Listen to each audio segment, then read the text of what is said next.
நாளைக்கான வீடியோவில் என்ன நடக்குன்னு சொல்லிட்டு பார்க்கலாம். வீடியோக்குள்ளே போகிறதுக்கு முன்னாடி நம்ம சேனலை லைக் அண்ட் சப்ஸ்கிரைப் பண்ணி சப்போர்ட் பண்ணுங்கள். ஃபஸ்ட்டு சீனில் வந்துட்டு ஊர்க்காரங்களாம் வந்துட்டு இருக்காங்க.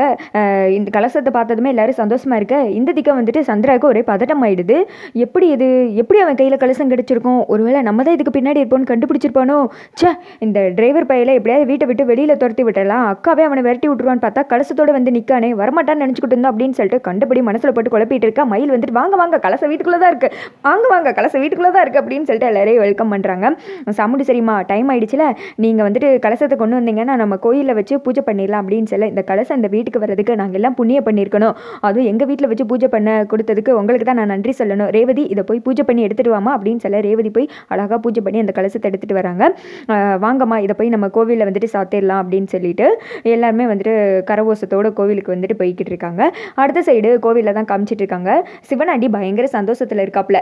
எப்படியும் அந்த சாமுண்டி சரி கலசத்தோட வரமாட்டா, இப்போ எல்லாம் முன்னாடி எப்படி அசிங்கப்பட்டு நிற்க போகிறா பாரு, இதை பார்க்கணும் நான் எவ்வளோ ஆவலாக இருக்கனே அப்படின்னு சொல்லிட்டு இருக்கப்போ வெடியெல்லாம் தடாபுடான்னு வெடிக்கு. அதை பார்த்ததும் சிவனாண்டியே ஷாக் ஆயிடுறான். பார்த்தா கலசத்தோட ரேவதி வந்துட்டு இருக்காங்க.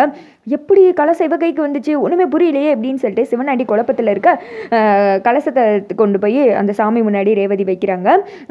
இந்த பக்கம் சாமுண்டி சரி சிவனாண்டியை பார்க்குறாங்க முறைச்சிக்கிட்டே. சிவனாண்டிக்கு ஒன்றும் புரியல, அப்படியே குழப்பத்தில் நின்றுட்டு இருக்கா. என்ன சிவனாண்டி கலசம் நல்லா இருக்கா? நல்லா பாரு, கலசம் எப்படி இருக்குன்னு பாரு, கும்பிட்டுக்கோ, அப்படியாவது அந்த கடவுள் உனக்கு நல்ல புத்தி கொடுக்கட்டும் அப்படின்னு சொல்ல சிவனாண்டி சாமுண்டீஸ்வரி பார்த்து முறைக்க, சந்திராவும் வந்துட்டு சாமுண்டீஸ்வரி பார்த்து முறைக்கிறாங்க. நடக்கட்டும், என்ன பார்த்துட்டு இருக்கீங்க, பூஜை ஆரம்பிங்க அப்படின்னு சொல்ல ஒரு லேடி தான் வந்துட்டு பூஜை பண்ணுறாங்க. எல்லாருமே வந்துட்டு சாமி வேண்டிட்டு இருக்காங்க. அப்போது உங்களுக்கு தம்ம முதல் மரியாதை அப்படின்னு சொல்லிட்டு சாமுண்டீஸ்வரி அவங்களுக்கு அந்த முதல் மரியாதை எல்லாம் பண்ணுறாங்க. அம்மா கலசத்தை உங்கள் கையால் நீங்கள் கொண்டு போய் கோபுரத்தில் வைங்கம்மா அப்படின்னு சொல்ல சாமுண்டீஸ்வரி தான் அந்த கலசத்தை வந்துட்டு கோபுரத்தில் வைக்கிறாங்க. அதுக்கு வந்துட்டு அந்த அபிஷேகம்லாம் பண்ணுறாங்க. மேலே வந்துட்டு அப்போ பறவைலாம் வந்துட்டு பறக்குது, ஒரு பறவை அது வந்துட்டு அப்படியே சாமியே வந்த மாதிரி போல். எல்லாரும் அதை பார்த்து ரொம்ப சந்தோஷப்படுறாங்க. நம்ம வேண்டுதலை வந்துட்டு சாமி ஏற்றுக்கிட்டாங்க அப்படின்னு சொல்லிட்டு எல்லாருமே சாமி கும்பிட்டு பார்த்துட்டு இருக்காங்க. இதெல்லாம் சிவனாண்டிக்கு ஆத்திரம் தாங்க முடியல, அப்படியே முறைச்சிக்கிட்டே வந்துட்டு சந்திராவை பார்க்குறாங்க. சந்திராவை எனக்கே ஒன்றும் புரியலையே அப்படின்னு சொல்லிட்டு அவங்க நின்றுட்டு இருக்க, அடுத்து சாமுண்டி சரி அவங்க கீழே வராங்க. சாமியை மறுபடியும் கும்பிடுறாங்க. எல்லாருக்கிட்ட வந்துட்டு இந்த கும்பாபிஷேகத்தை நடத்த முடியாது, பொம்பளைங்கன்னா அந்த சாப்பாட்டு இந்த மாதிரி தான் வேலை பண்ணணும்னு சொல்லிட்டு இருந்தாங்கல்ல, இப்போது நம்ம சாதிச்சு காட்டியிருக்கோம். எந்த ஊரில் இந்த மாதிரி அம்மனுக்கு வந்துட்டு கோவில் கட்டியிருக்காங்க பொம்பளைங்களாலே சேர்ந்து, நம்ம ஊரில் தான் ஃபஸ்ட்டு, ஏன் இந்த உலகத்தில் நம்ம ஊர் தான் பெஸ்ட்டு, நம்ம தான் பெஸ்ட்டு அப்படி இப்படின்னு சொல்லிட்டு இருக்க. இதெல்லாம் சிவனாண்டி கேட்க முடியல, அப்படியே முறைச்சி சாமுண்டி சரியாக லுக்கு விட்டுக்கிட்டு இருக்க. அது மட்டும் கிடையாது, என் பொண்ணுக்கு இன்னும் கொஞ்ச நாளில் கல்யாணம் நடக்க போகுது. அந்த சந்தோஷமான விஷயத்தில் நான் ஒன்று சொல்லிடுறேன், நம்ம இங்கே வந்துட்டு ஒரு ஃபேக்ட்ரி ஆரம்பிக்க போகிறேன். அதில் பெண்கள் தான் முழுக்க வேலை பார்க்கணும், இந்த கோவிலையும் பெண்கள் தான் முழுக்க பார்த்துக்கணும். இனி யாருமே வந்துட்டு பெண்கள் கோயிலுக்குள்ளே வரக்கூடாது, அது இதுன்னு யாரும் எதுவும் சொல்ல மாட்டாங்க. நீங்கள் சுதந்திரமாக வந்து சாமி கும்பிட்டு போகலாம். அந்த ஃபேக்ட்ரியில் எல்லா பொறுப்புமே பெண்களோட தான்.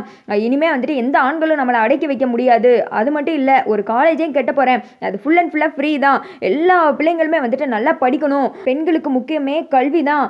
அம்மா அப்பா கெட்டின புருஷன் யார் வேணால் நம்மளை கைவிடலாம், ஆனால் நம்ம படித்த படிப்பு நம்மளை கைவிடாது. இதுக்காண்டி தான் இந்த காலேஜ் ஆரம்பிக்கணும்னு நான் முடிவெடுத்திருக்கேன் அப்படின்னு சொல்ல, அம்மா சூப்பர்மா அப்படின்னு சொல்ல இந்த திக்க வந்துட்டு மயில் இதெல்லாம் கேட்டுட்டு, பார்த்தீங்களா மாமா அத்தை எப்படி பேசுகிறாங்கன்னு, இவங்க தான் பாரதி கண்ட புதுமை பண்ணும், இவங்க பேச்சை கேட்டால் எனக்கே நரம்பு புடைக்குதே அப்படின்னு சொல்ல, என்னதான் இருந்தாலும் நம்மளை வீட்டுக்குள்ளே அடிமையாத்தானே வச்சிருக்கா அப்படின்னு சொல்ல, ஆமாம் மாமா அதுவும் சரிதான் அப்படின்னது, சரி விடு என்னென்ன சொல்கிறான்னு பார்ப்போம் அப்படின்னு சொல்லிட்டு இவங்க வந்துட்டு அமைதியாக பார்த்துட்டு இருக்காங்க.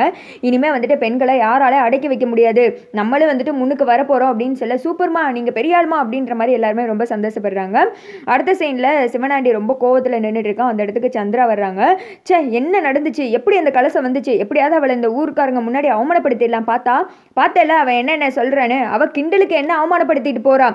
அதை விட்டுட்டு பெண்கள் தான் எல்லாம் பண்ண போகிறேன், பெண்களுக்காக அது பண்ண போகிறேன், இது பண்ண பெண்கள் நிச்சயம் அவளை பார்த்தாலே எனக்கு எரிச்சலாக வருது அப்படின்னு சொல்ல, ஆமாங்க கடைசி நேரத்தில் இப்படி நடக்கும் நானே எதிர்பார்க்கல, அந்த டிரைவர் கொண்டு வந்துட்டான் அப்படின்னு சொல்ல, எப்படி நடந்துச்சு அதான் கேட்குறேன். அந்த டிரைவரே வீட்டை விட்டு வெளியில் அமுச்சு விட்றலான்னு பார்த்தா அவன் தான் நமக்கு இடைஞ்சலாகவே இருக்கான். அவன் இருக்கிற வரைக்கும் நம்மளோட திட்டம் எதுவுமே நடக்காது போல, இப்படி நடக்கும் நான் எதிர்பார்க்கவே இல்லை. அந்த சாமுண்டி சரியை அசிங்கப்படுத்தி நான் எப்படி சந்தோஷப்படணும்னு நினச்சிட்டு இருந்தேன் தெரியுமா, எல்லாமே போயிடுச்சு. அதுக்கு பதில் நான் அசிங்கப்பட்டு நின்னதான் சரி அப்படின்னு சொல்லி அப்படியே புலம்பிட்டு இருக்க. சந்திரா வந்துட்டு ஒரு மாதிரி யோசனையில் இருக்காங்க. என்ன நீ வேற எதை யோசிச்சுட்டு இருக்க மாதிரி தெரியுது அப்படின்னு சொல்ல, இல்லைங்க இப்போ என்னோட பயம்லாம் இதுக்கெல்லாம் பின்னாடி நான் தான் இருக்கேன்னு தெரிஞ்சா அக்கா என்ன செய்ய போகிறாளோ அதை நினச்சி தான் எனக்கு பயமாக இருக்குது. அந்த டிரைவர் நான் தான் இதுக்கு பின்னாடி இருப்பேன்னு கண்டுபிடிச்சிருப்பானா, எப்படி கொண்டு வந்தானே தெரியவே இல்லையே அப்படின்னு சொல்ல, ஆமாம் நீ சொல்கிறது சரிதான் அப்படின்னு சொல்லிட்டு சிவனாண்டி யோசிக்கிறாங்க.